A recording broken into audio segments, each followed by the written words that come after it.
지난주에 이어서 마가복음 2장 13절 이하 세리마태를 풀으시는 내용을 가지고 여러분 건강하십니까? 라는 제목으로 두 번째 말씀을 드리려고 합니다. 계속 이어서 지난주에 그 말씀 가운데 그 세리에 대해서 당시 세리는 두 종류의 세관원이 있는데 한 사람은 갑바이라고 하는 사람이고 한 사람은 모케스라고 하는 이 히브리 단어입니다.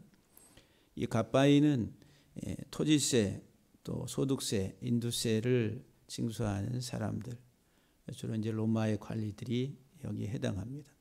근데 모케스는 주로 통행세를 징수하는 사람들이. 그래서 이제 어느 한 지역에 그 통행세를 관장하는 사람을 지정하는데 그것은 이제 공개 입찰을 해서 제일 많은 액수를 적어낸 사람이 낙찰을 받게 됩니다. 한 해 동안에. 그래서 만약에 뭐 10억에 입찰을 해서 낙찰이 되면은 10억을 이제 로마 정부에 내고 그다음 한 해 동안에 자기는 이제 그 10억 이상의 세를 걷어들여야 되니까 거기에 따르는 많은 부작용들이. 그래서 이제 그 낙찰 받은 사람을 가리켜서 큰 모케스, 이제 세리장이라 이제 세리장. 사개월을 생각하시면 돼요. 그러니까 세리장이 되면 얼마만큼의 부유한 사람인가 우리는 상상해 볼 수가 있습니다. 근데 여기 오늘 본문의 이 세리 마태 또는 레이라고 하는 이 사람은 작은 모케스로 고용된 사람이에요.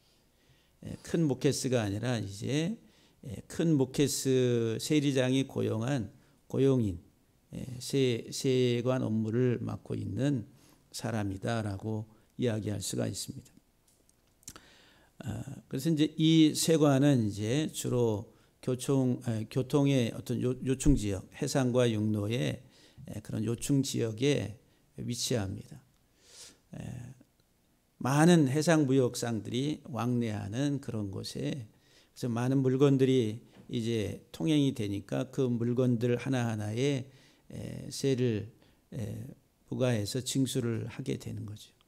그게 이제 가버나움에 있었다는 거예요. 가버나움 세관에 앉아 있는 한 레이를 보게 되는데 그 세리가 이제 지난주에도 말씀을 드렸지만은 허가받은 도둑놈들이다. 강제 징수, 착취, 이건 이제 대놓고 해도 무방한 무법자들이라는 거예요. 정부로부터 이제 승인 받아가지고 자기들은 이제 거기에 합당한 낙찰 액수만 정부에다가 내면은 나머지 그 이상의 것은 어떻게 하든지 정부에서는 눈 감아주는. 그러니까 이 허가받은 도둑들 이렇게 생각하시면 돼요. 특별히 이거는 이제 같은 동족에 대해서 착취를 하니까 반민족주의자다 이렇게. 우리 나라가 식민지하에 있을 때에 일본 정부와 이렇게 같이 하면서 이제 그 권세를 업어가지고 많은 착취를 한 사람들을 가리켜서 우리가 친일파 이야기하잖아요. 아직도 뭐 친일파 이야기하는 그런 일들이 있는데 그 당시에 이 반민족주의자로 이렇게 낙인 찍혀가지고 유대 사회에 있어서는 이 세리들 자체를 사람 취급을 하지 않았다라고 보시면 됩니다. 그래서 이제 가족과 함께 유대인 회당에 들어오는 것을 금하고 출교를 시켜버려. 유대 공동체의 일원이 되지 못하게. 그것은 이제 하나님 나라의 공동체 일원이 못 된다라고 하는 거예요. 그리고 이제 이 땅에 속해 있는 암하레츠라고 하는 저속한 무리들이다라고 취급을 합니다. 그래서 살인자, 강도, 도둑 이런 부류의 사람들. 그래서 이제 이 세리들은 당시 가장 멸시받는 계층으로 그냥 죄인들의 대명사다 이렇게 보시면 돼요. 죄인들의 대명사. 그래서 이제 이교도들과 동일시하고 이방인들, 창기, 착취자, 사기꾼, 간음하는 자. 그리고 이제 아주 그 불치의 병과 같은 그런 병에 걸려 있는 자들과 같이 같은 동급으로 취급을 했다라고 하는 거예요. 이런 사람들은 회개가 불가능하다. 이렇게 받아들일 수 없는, 그래서 이제 하나님 나라를 소유하지 못하는 자들로 사람이 아닌 거예요. 그러나 당시에 있어서 유대 사회에 있어서 이런 이제 세리들은 가장 멸시와 경멸의 대상이 됐다라고 하는 거예요. 근데 이런 세관에 앉아 있는 이 한 세리를 주님이 지나가시다가 이제 가버나움으로 들어가시다가 보시고, 그 세리가 이름이 뭐냐? 레이라. 마가복음의 레이, 누가복음의 레이, 마태복음에서는 마테라, 이렇게. 그래서 이제 예수님이 세리 마테 레이를 보시고서 너는 나를 따르라, 이렇게 말씀하세요.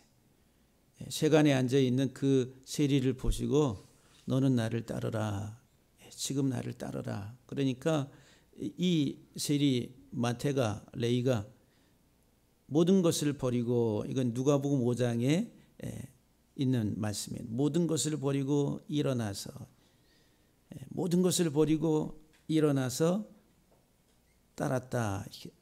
여기 이제 과거형으로 다 써져 있어요. 이제 결단성을 말한, 단번에 그냥 부르니까 그냥 무슨 뭐 재고할 것도 없이 그냥 그 즉시 그 자리에서 한 번에 일어나 가지고 그냥 따라갔다라고 하는 이런 표현입니다. 그래서 이제 예수님께서 세리 마태를 부르시는 너는 지금 나를 따르라라고 하는 이 말씀, 우리가 이제 제자도라 이렇게 이제 설명할 수도 있는데, 저와 여러분들을 하나님이 부르시니 우리를 부르실 때에 이렇게 따라오라고, 나를 따르라 이렇게 말씀하세요. 그럼 따라간다는 의미가 무엇인지, 우리가 예수님 따라가는 거, 우리가 신앙생활 하는데 예수님 따라가는 거예요. 하나님 따른다라고 그러죠.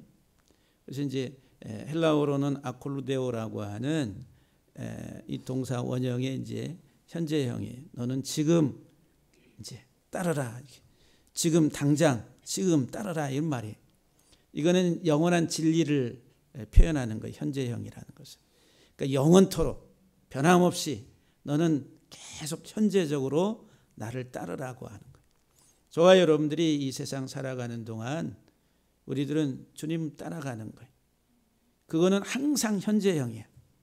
지금 뭐 멈춤이 없는 겁니다.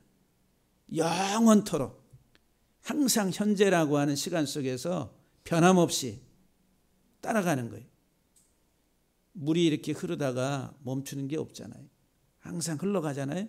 물이 흐르는 것 같이 우리의 믿음은 항상 주님을 향해서 따라가는 거예요. 흘러가야 된다. 근데 이 아콜루데오라고 하는 이 따르라고 하는 말씀 속에는 뒤에서 쫓아가는 거예요. 앞에 가는 게 아니라 뒤에서 바라보면서 쫓아가는 거예요. 앞서가면 안 된다는 거죠.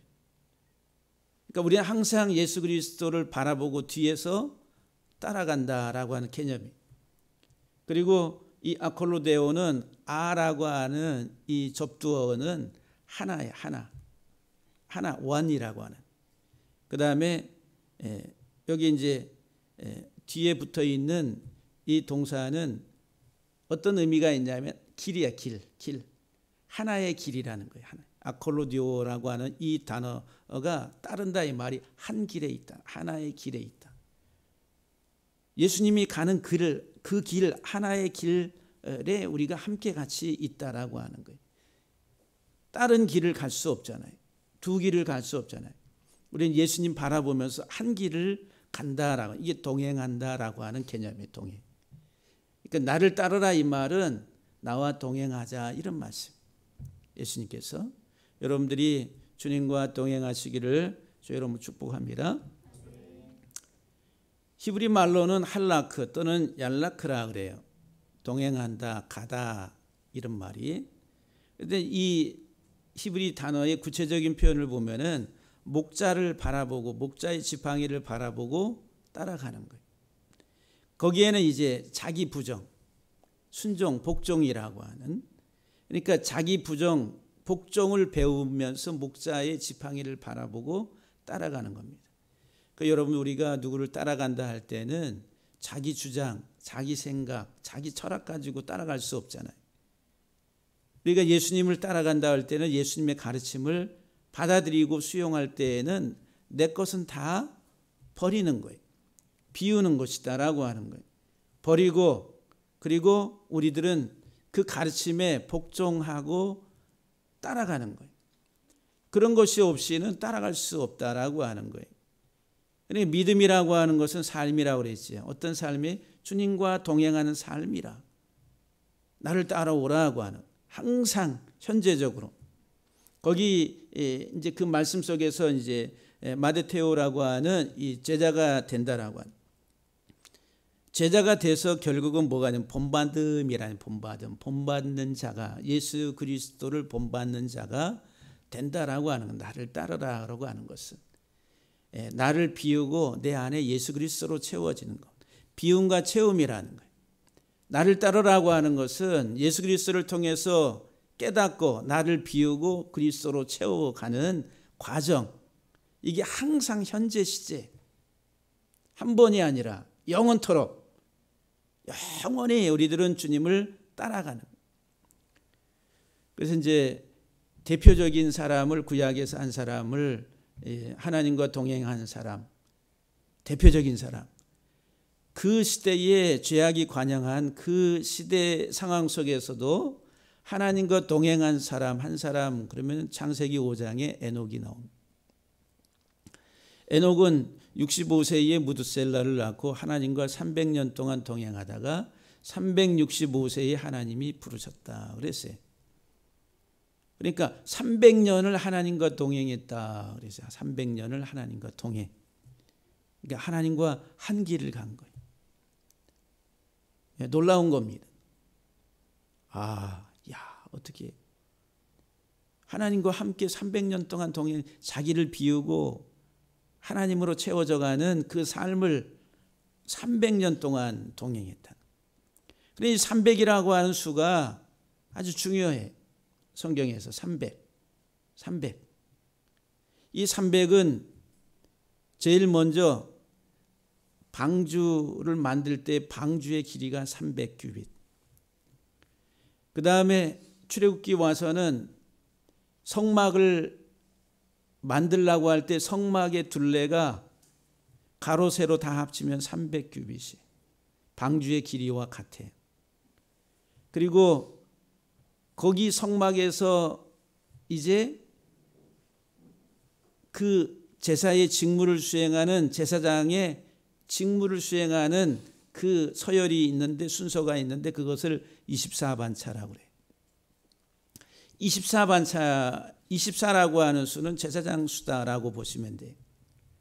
근데 이 24는 1에서부터 1, 2, 3, 4, 5, 6, 7, 8, 9, 10에서부터 24까지 수를 다 이렇게 써놓고서 그 24개의 수, 1에서 24까지 24개의 수를 다 더하면은 수가 300이 돼요. 300. 그래서 24를 가리켜서 24번째 정삼각수라고 그래요. 이렇게 삼각형, 정삼각형이 만들어지는 수입니다. 그러니까 이것은 이제 300이라고 하는 숫자는 제사장직과 관련되어 있는 수, 성전에서 봉사하는 제사장들과 관련되어 있는 수.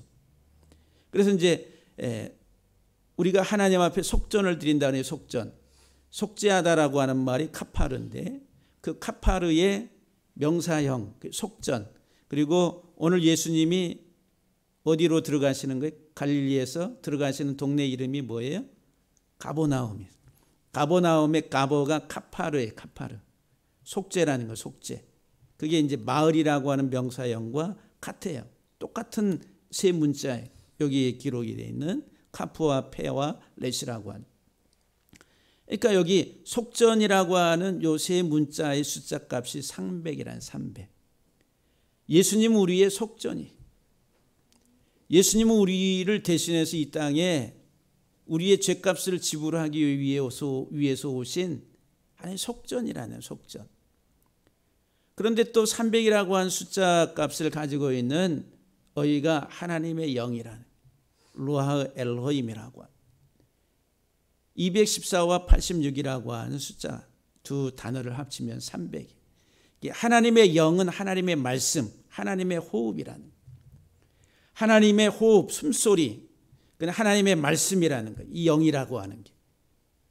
이게 하나님의 호흡이 우리에게 전달이 돼서 우리 속으로 올 때 그게 생명이 생명.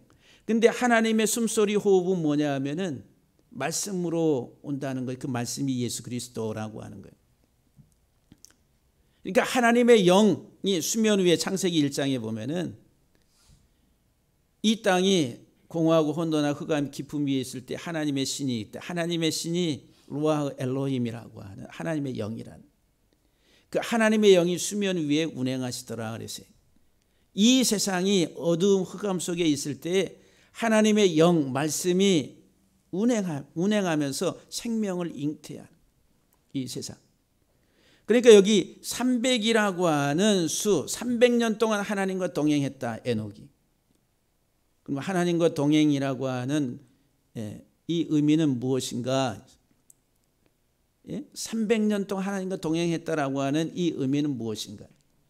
예수 그리스도의 십자가의 복음을 깨닫는 거예요.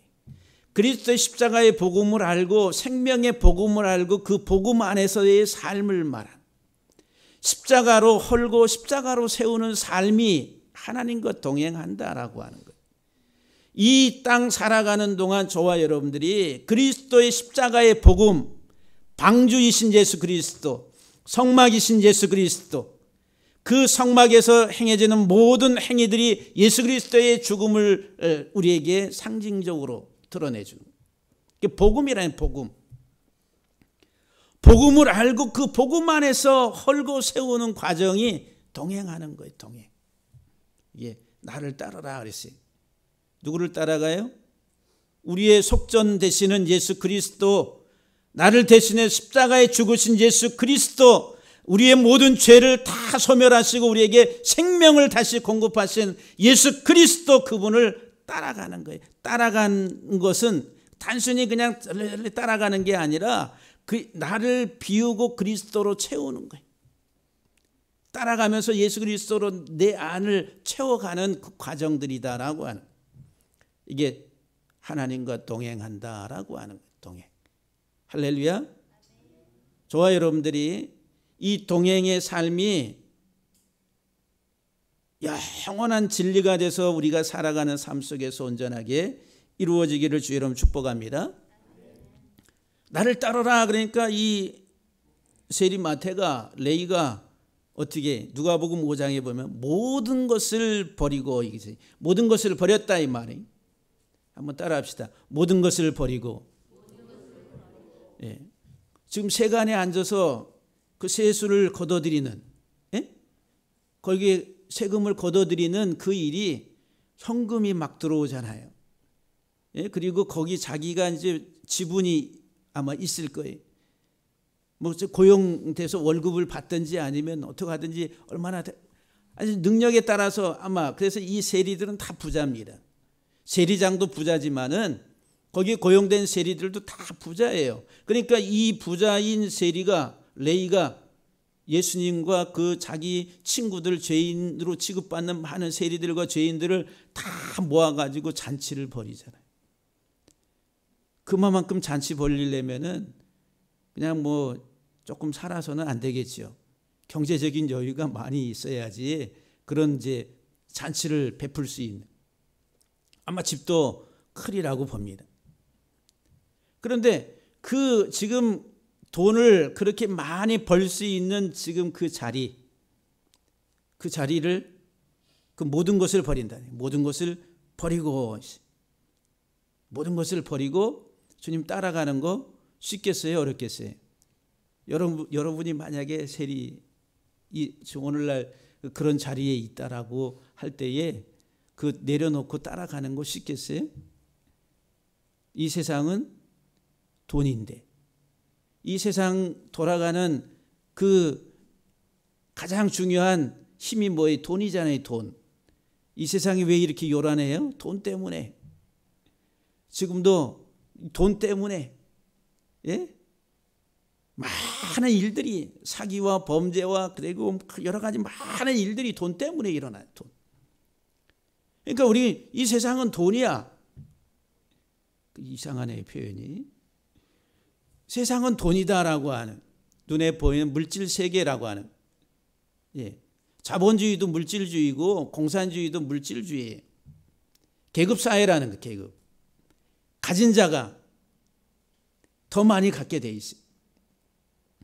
어쨌든 간에 이런 사회 구조 속에서 내가 지금 그런 위치에 있는데 그 모든 것을 버리고, 그것도 그냥 미련 없이 단번에 한 번에 버리고 따라간다. 이거는 거의 불가능한 일처럼 보여요.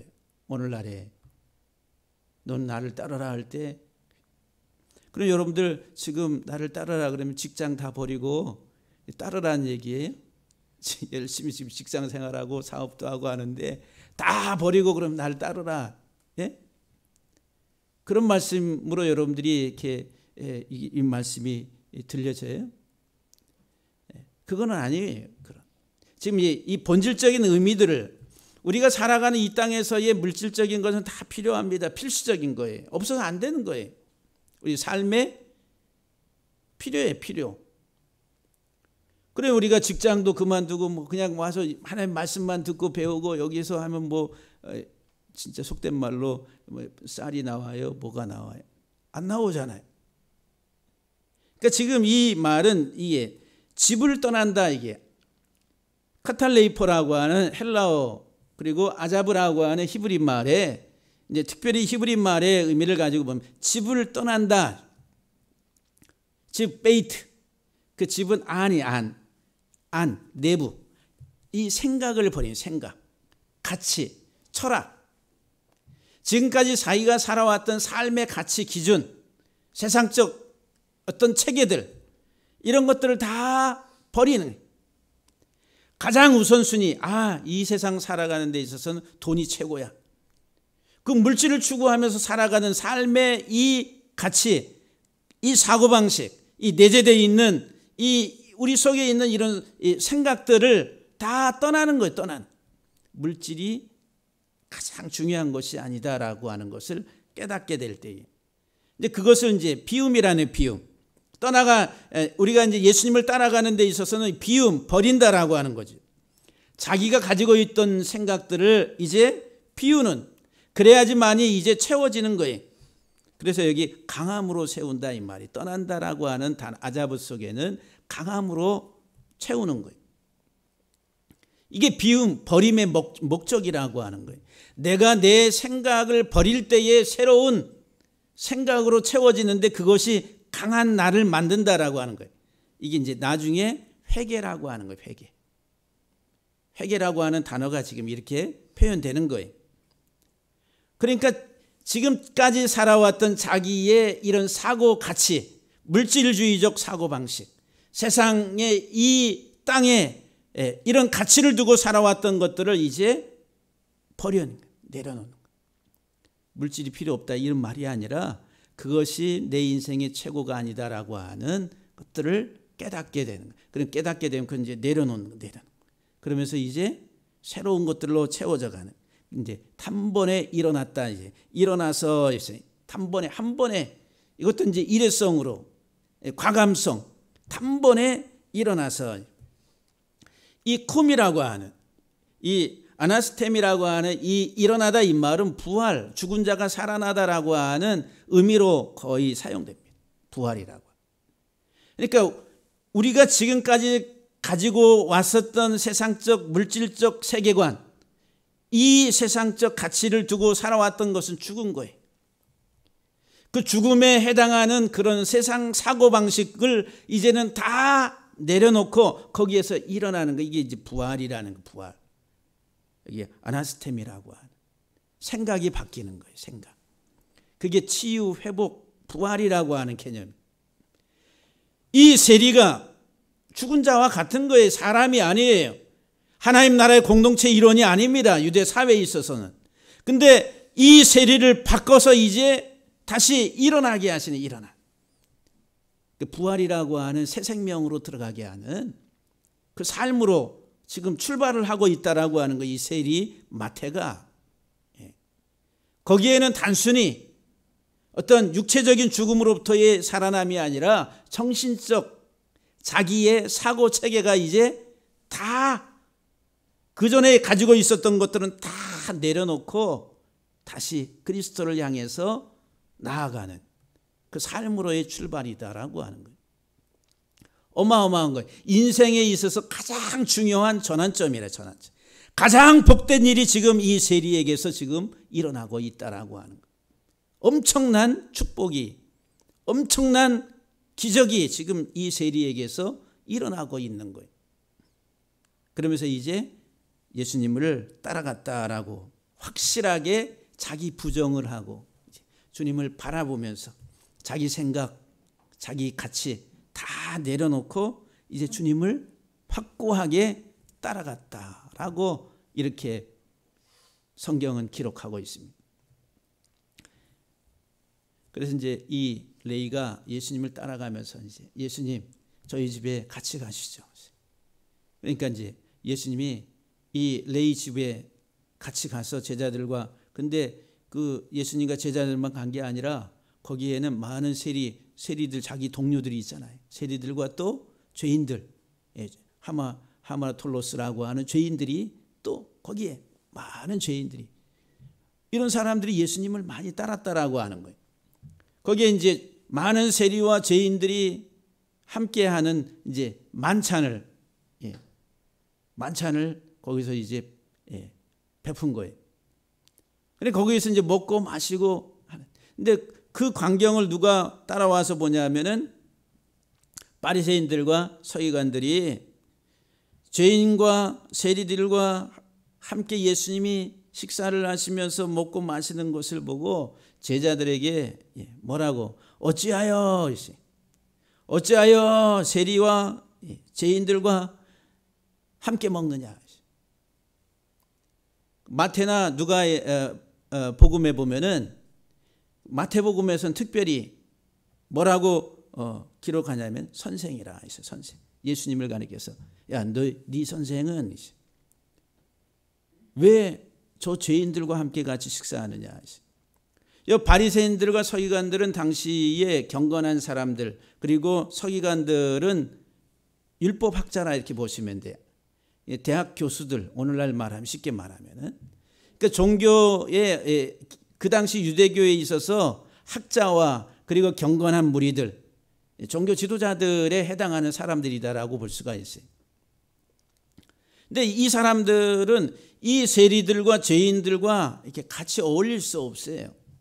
왜냐하면은 이 바리새인 서기관들은 자기들이 경건한 하나님의 사람들이다라고, 자기들은 율법을 준수하고 잘 따라가는 하나님의 사람들이다라고 생각을 해요. 근데 이 죄인들이라고 하는 이 일반적 표현은 저들은 하나님의 말씀을 버렸다, 하나님 말씀을 떠났다, 하나님의 말씀을 떠난 무리들, 이게 죄인들이에요. 그러니까 이제 이방인, 그 다음에 가늠하는 자들, 세리들, 뭐 통칭으로 해가지고 죄인들이다 이렇게 이야기해요. 그러니까 이 죄인들은 하나님의 공동체에 들어올 수 없는 버림받은 자들이라는 거예요. 그러니까 저들과 함께 같이 어울리는 것 자체가 자기가 오염되는 거예요. 자기도 저들과 같은 무리에 속하는 그런 더러운 자가 되기 때문에 상종할 수 없는 거예요. 그러니까 바리새인들과 서기관들이 이 죄인들과 세리들을 이들과 함께 같이 식사를 한다는 것은 상상도 할 수 없는 일이에요.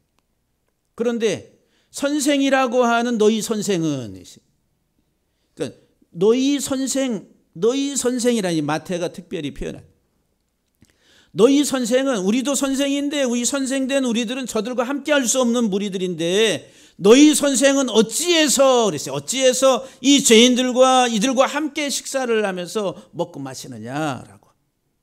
그렇게 이제 비방을 해요. 비방.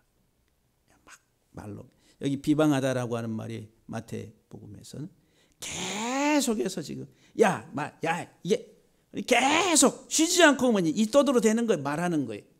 이게 말도 안 되는 건데 이걸 자꾸 말하는.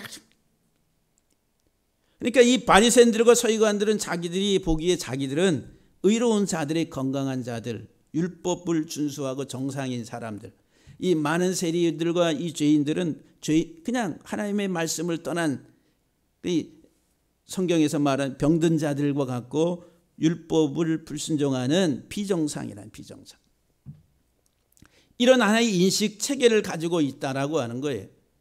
그런데 선생이라고 하는 예수 그리스도가 어찌하여서 저들과 함께 하느냐라고 하면서 비방을 하는 거예요. 그러니까 예수님께서 뭐라고 말씀하세요? 마가복음, 누가복음에서는 의사는 병든 자에게 필요하다. 건강한 사람에게는 쓸데없다. 나는 죄인을 불러 회개시키러 왔노라. 마태복음에서는 너희는 가서 배우라. 나는 긍휼을 원하고 제사를 원하지 않는다. 나는 죄인을 부르러 왔다. 이렇게 말씀하세요. 여기 이제 이 공관복음 세 복음서에서 이제 예수님께서 자기 자신을 이렇게 이제 표현하는 거예요. 병든 자에게 의사가 필요하고, 예수님은 누구에게 오셨냐면은 병든 자에게 치료자로 오신 거예요. 죄인에게 죄인을 치료해서 다시 회복시키시려고 오신 거예요. 그러니까 건강한 사람을 위해서 오시지 않았다라고 하는 거예요. 죄인을 불러 회개시키러 왔다. 그래서 이제 마태복음을 중심으로 해서 특별히 살펴보면 너희는 가서 배우라. 여기 이제 가다 이 말이 히브리 말로 야차, 나가라 이 말이. 나가. 예? 너희 나가. 이런 직설적으로 표현하면 너희 나가라. 나가서 나가라. 그리고 다시 배워. 이런 말이. 이 선생들인데 이 선생된 그들에게 뭐라 그래요? 예수님이 나가. 가서 다시 배워. 다시 한번 생각하고 곰곰이 깨닫고 본질이 뭔가를 알고 오라는 얘기. 가라. 다시 배워서 오라. 이런 말이. 근데 뭐를 배우라는 거예요? 나는 긍휼을 원하고 제사를 원하지 않는다. 라고 하는 것이 무엇인지 너희는 가서 배우라는 거예요. 이게 호세아서에 있는 말씀을 인용한 거예요. 예수님은 뭐를 원하세요? 긍휼을 원하시는데 긍휼. 제사를 원하지 않는다. 제사는 율법. 그래 형식화된 제도화된 하나의 종교. 그래서 이제 안식일을 지키고 무슨 제사 행위를 하고 하는 어떤 행위를 강조하는 그 율법주의라고 그래요. 그것을 율법주의. 우리가 이제 사람들을 정죄할 때에 율법주의자가 돼서 정죄를 합니다. 나는 지키는데 너는 왜 못해? 이렇게 이제 율법주의를 가지고. 그게 이제 나는 지키는데 이 말은 뭐예요? 나는 이렇게 지켜서 나는 이렇게 의로운데 너는 왜 너는 뭐야? 넌 잘못됐다. 이렇게 이제 정죄를 하는 거예요. 그게 악한 겁니다. 아주 악한 거예요. 그러니까 여러분들 서로 함부로 판단하지 마세요. 제사를 드리고 안식일을 뭐 세분화해 가지고 지키고 이 당시의 종교 지도자들 그들이 가지고 있는 율례와 규례와 전통을 가지고 철저하게 지키는 그들이 바리새인들과 서기관들과 장로들과 제사장들 유대 종교에 아주 몰두하는 사람들이라. 율법주의, 자기 의를 아주 내세우는 그런 사람들이란. 그런데 하나님이 이런 이제 제사라고 하는 율법을 주신 것은 어떤 그런 율법주의로 이렇게 빠져가지고 자기 의를 드러내라고 주신 것이 아니라 율법을 통해서 하나님은 그 율법의 본질이 무엇인가를 깨닫도록 하나님이 주셨는데 그 본질을 알지 못하는 거예요. 그래서 이 긍휼은 본질인데 본질. 율법이라고 하는 그릇 속에 담고 있는 그 본질이 긍휼인데 그 긍휼은 보지 못하고 껍데기만 보는 거예요. 나는 하는데 너희들은 못하고 있다. 이렇게. 근데 이 긍휼이라고 하는 말, 헤세드라고 하는 이 긍휼은 피난의 문이에요. 피난의 문. 고난당하는 사람, 위기에 처한 사람, 아주 위급한 상황에 있는 사람들이 피난하도록 제공하는 피난처라. 피난처. 예수님은 우리의 피난처세요. 그래서 찬송가 환난을 만난 자 예수께 오라고. 예수님은 피난처시라. 예. 세상에서 환난을 당한 자 다 예수님께로 오라고. 예수님은 우리의 안전한 피난처가 되신다라고 하는 거예요. 그럼 세상에 위급한 사람, 지금 사망의 위기 속에 있는 사람들은 누구예요? 세상 사람들로부터 손가락질 받고 버림받고 인간 취급받지 못하는 그들이 바로 곧 피난처가 필요한 사람들이란, 그들을 위해서 주님이 오셨다라고 하는 거예요. 피난의 문으로, 긍휼의 문으로 생명과 안전을 공급하시기 위해서. 그 율법이라고 하는 것을 통해서 하나님 그것을 우리에게 말씀하신다. 세상의 모든 사람들은 다 죄 아래에 있어서 죽을 운명에 처해 있다. 그런데 율법이라고 하는 제사 제도나 이런 모든 것을 통해서 하나님은 긍휼의 하나님이시다는 것을 우리에게 깨닫게 하시려고 말씀을 율법을 주셨는데 그 본질은 알지 못하고 껍데기만. 그래서 자꾸 어떤 행위를 통해 가지고 난 이렇게 하고 있다, 이렇게 지켰다, 그래서 자기 의의를 드러내는 이런 하나의 그 우를 범하고 있었던 것이 유대교였다라고 합니다. 그래서 예수님이 나는 긍휼을 원하고 제사를 원하지 않는다. 이사야 선지자의 글을 보면은 무수히 많은 재물이 내게 뭐가 유익하냐, 오히려 내게 침이 됐다라고 말씀하세요. 종교적 행위. 그래서 예수님은 죄인을 부르러 오셨지 의인을 부르러 오시지 않았다라고 하는, 죄인을 불러서 어떻게 회개시키려고, 회개에 이르도록, 회개에 이른다는 거죠. 회개라고 하는 말이 그냥 설명을 하면, 풀어서 이야기하면 회개, 돌이킨다, 그냥 생각을 바꾼다. 우리는 그렇게 단순하게 생각하잖아요. 근데 구체적으로 표현하면은 십자가로 세우는 거예요. 십자가를 세우. 그 십자가로 다시 세우는, 십자가로 헐고 세우는 거예요. 세상의 집을, 세상적 가치를 다 때려 부수고 예수 그리스도의 십자가로 다시 세우는 거예요. 성전 대신 예수 그리스도와 하나됨을 세워가는 것, 이게 회개라고 하는 거예요. 지금까지 가지고 있었던 사고방식과 가치와 철학적 모든 체계들을 다 내려놓고 비우고 나중에 예수 그리스도의 복음으로 인한 생각, 사고, 구조로 다시 세워가는 것. 그래서 그 안에서 예수 그리스도와 하나됨의 삶을 살아가는 것이 회개라고 하는 거예요. 회개. 그래서 이제 히브리 말에 슈브라고 하는 말이 아람어로 투브라 했어요. 투브. 십자가의 집이라는 거예요. 투브, 십자가의 집. 회개, 돌이킨다라고 하는, 예수 그리스도의 십자가로 돌아가는 것, 예수 그리스도의 십자가를 세우고 그리스도의 십자가 안에서의 우리의 삶을 세워가는 것, 이게 바울이 우리에게 누누이 이야기하는 거예요. 나는 주와 함께 죽고 주와 함께 다시 산다. 헐고 세우는 거예요. 이게 토브라고 하는 선한 삶이고 슈브라고 하는 돌이킴의 회개의 삶이다라고 하는 거예요. 내가 죽어야 그리스도가 내 안에서 산다라고 하는 거예요. 세상적 가치, 이 모든 것들을 다 내내, 그것이 우리의 삶의 우선순위가 아니고 그것이 우리에게 생명을 공급하시는 것이 아니라 오히려 그와 같은 것들로 인해서 우리가 무수히 많은 죄의 유혹을 받아서 넘어지고 상처를 받고 살아왔던 인생들을 이제 그 생각, 잘못된 것들을 다 부수고 그리스도 안에서 다시 생명으로 세워가는 이 과정들, 주님이 그것을 위해서 부르신 거예요. 지금 세리는 죄인들의 대명사, 가장 대표적인, 가장 멸시받고 경멸의 대상이었던 이 세리를 통해서 하나님이 우리에게 주시는 메시지, 저와 여러분들이 세리와 같은 사람들이었다라고 하는 거예요. 그래서 이제 이것은 단순히 육적인 어떤 건강의 어떤 신체적인 어떤 병적 현상이 아니라 영적인 것을 말하는, 여러분 건강하십니까? 건강하지 못하게 했었던 세속적이고 속화됐던 모든 가치와 이 모든 것들이 주님이 오셔서 나를 따르라, 나를 따르라.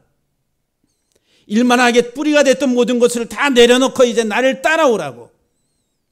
그러면서 예수 그리스도 안에서 새로운 삶을, 생명의 새로운 삶을 세워가는 것. 그 삶을 통해서 이 땅에서의 우리의 삶의 의미들을 다시 새롭게 하는 거예요. 이 땅에서의 하나님 주신 삶의 건강한 것, 물질적인 것, 그리고 관계 속에서의 모든 삶도 십자가 복음 안에서 서로 더불어서 하나가 돼가는, 욕심과 투쟁의 어떤 그런 경쟁의 삶이 아니라 하나됨의, 어울림의 삶, 하모니라고 하는 거예요. 우주의 전체가 다 아름답게 조화를 이루면서 하나의 규칙 속에서 이렇게 하나가 되어서 돌아가는 것처럼 이 하나님의 만드신 이 창조의 세계도 마찬가지로 사랑하는 성도 여러분들, 우리가 십자가의 예수 그리스도의 복음 안에서 저와 여러분들이 온전하게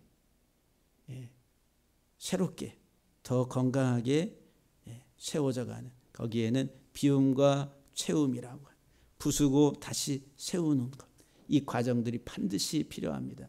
근데 이 부수고 비우는 것이 없이는 세우고 채워지는 것이 없다는 것을 여러분들이 꼭 기억하시면서 예수 그리스도 안에서 날마다 조금씩 한 걸음 한 걸음 더 가까이 다가가는 우리 모두가 되기를 주의 이름으로 간절히 축복합니다.